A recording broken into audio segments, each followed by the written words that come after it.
There's a kind of courage the world rarely celebrates. It isn't loud.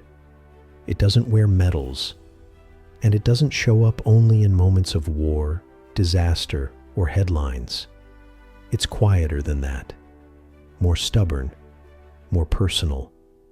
It's the kind of courage that wakes up with you on the days you don't want to move. That whispers, "Try again," when everything in you says, "Just stop." It's the courage of ordinary people, doing hard things, in silence.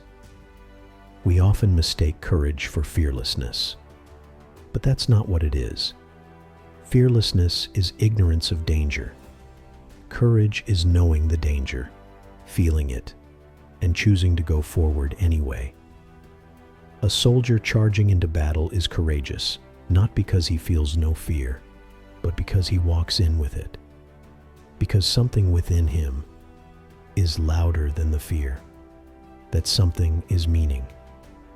Courage is born where meaning is greater than fear, and you don't need a battlefield to find it.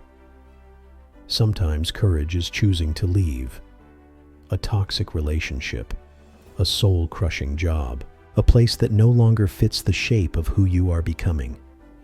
Other times, courage is choosing to stay, to rebuild, to sit with the pain, to not run from discomfort, but to face it fully, awake and sober. Courage wears many masks, and often, you won't even realize you were brave until much later. When you look back and think, "How did I get through that?" The answer is simple. You showed up, even shaking, even unsure, but you showed up.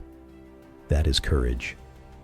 Philosophers like Aristotle believed courage was the first virtue, because without it, none of the others could exist.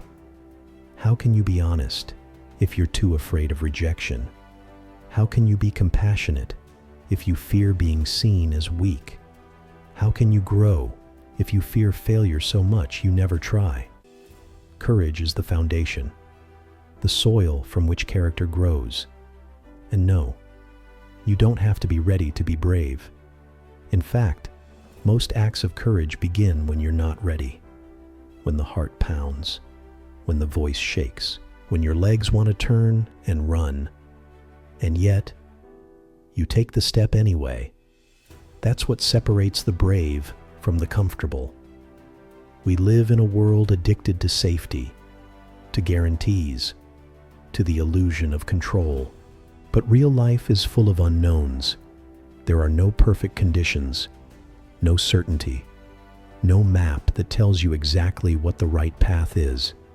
Sometimes, the only compass you have is your gut and the willingness to walk anyway. That is courage. There's also a kind of courage no one claps for. No one sees it. No one thanks you for it. But it's the kind that saves you, again and again. The courage to forgive someone who never apologized. To lay down the weight, not because they earned it, but because you no longer want to carry it. The courage to forgive yourself for the versions of you that didn't know better, that did what they could with what they had.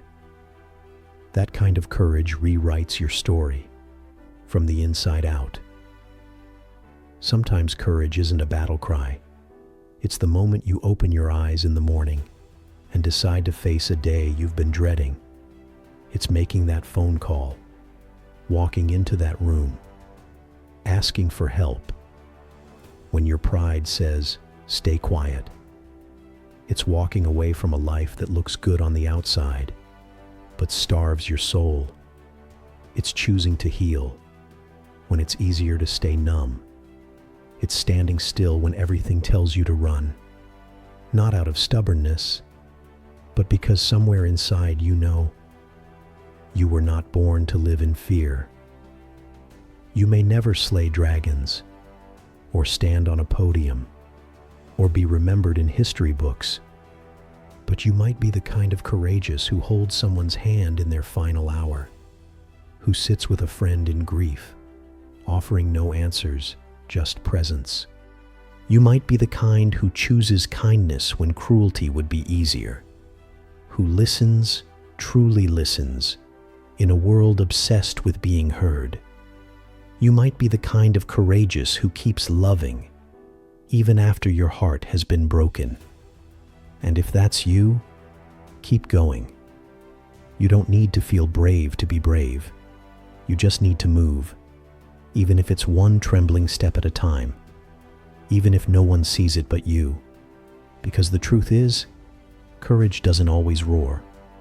Sometimes, it's just the quiet voice at the end of the day, barely a whisper, but steady enough to say, "I'll try again tomorrow." And that is enough. If this made you pause, if you're drawn to deeper truths and quiet strength, then you're in the right place. Like, subscribe, and keep exploring with us. See you in the next one.